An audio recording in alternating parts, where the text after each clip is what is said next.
بسم اللہ الرحمن الرحیم۔ محترم سامعین، کیا کبھی ایسا لگا آپ کو کہ جتنا آپ کماتے ہیں اس سے زیادہ خرچ ہو جاتا ہے، اور دل کے کسی کونے میں یہ سوال اٹھتا ہے کہ آخر میرے رزق میں برکت کیوں نہیں؟ دوستو، اگر آپ چاہتے ہیں کہ اللہ تعالیٰ آپ کے مال میں ایسی برکت ڈال دے کہ تھوڑا بھی زیادہ لگے، تو کمنٹ میں آمین لکھ کر اس کو اپنے دوستوں کے ساتھ شیئر کر دیں۔ جزاک اللہ۔ دوستو، رزق صرف پیسے کا نام نہیں ہوتا، رزق جو ہے سکون کا نام ہے، رزق جو ہے عزت کا نام ہے، اور سب سے بڑھ کر رزق برکت کا نام ہے۔ اکثر لوگ شکایت کرتے ہیں کہ آمدنی کم ہے، لیکن حقیقت یہ ہے کہ اصل مسئلہ کمی نہیں بلکہ برکت کا ختم ہونا ہے، اور جب برکت ختم ہو جائے تو لاکھوں روپے بھی انسان کو خالی لگتے ہیں۔ تو دوستو، آج میں آپ کو ایک ایسا وظیفہ بتانے جا رہا ہوں جو نہ صرف رزق میں اضافہ کرتا ہے بلکہ مال میں برکت بھی پیدا کرتا ہے۔ تو محترم سامعین، وظیفہ انتہائی آسان سا ہے، کرنا آپ نے یہ ہے کہ روزانہ کسی بھی وقت آپ نے وضو کرنا ہے۔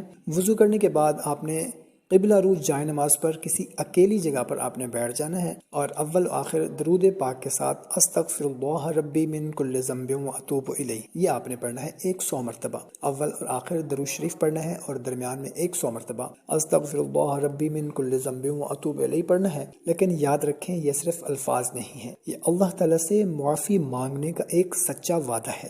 جب بندہ دل سے استغفار کرتا ہے تو اللہ تعالیٰ اس کے گناہوں کو معاف کرتا ہے، اور جہاں گناہ کم ہوتے ہیں وہاں رزق کے دروازے خود بخود کھلنے لگتے ہیں۔ تو یہ وظیفہ کسی امیر کے لیے نہیں ہے، یہ ہر اس شخص کے لیے ہے جو اپنے گھر میں خوشحالی دیکھنا چاہتا ہے، جو چاہتا ہے کہ اس کے بچوں کی تمام ضروریات پوری ہوں اور اس کا دل سکون میں رہے۔ تو دوستو، اگر آپ واقعی چاہتے ہیں کہ آپ کے رزق میں برکت آئے تو آج سے ہی یہ وظیفہ شروع کر دیں، اور اپنے دوستوں اور رشتہ داروں کے ساتھ بھی اس کو صدقہ جاریہ سمجھ کر لازمی شیئر کریں، اور کمنٹ میں آمین لکھ کر ہماری حوصلہ افزائی کے لیے ویڈیو کو لائک کر دیں۔ دوستو، یاد رکھیں، رزق زمین سے نہیں آسمان سے آتا ہے، اور جب اللہ دینے پر آ جائے تو وہ حساب سے نہیں دیتا، بے حساب دیتا ہے۔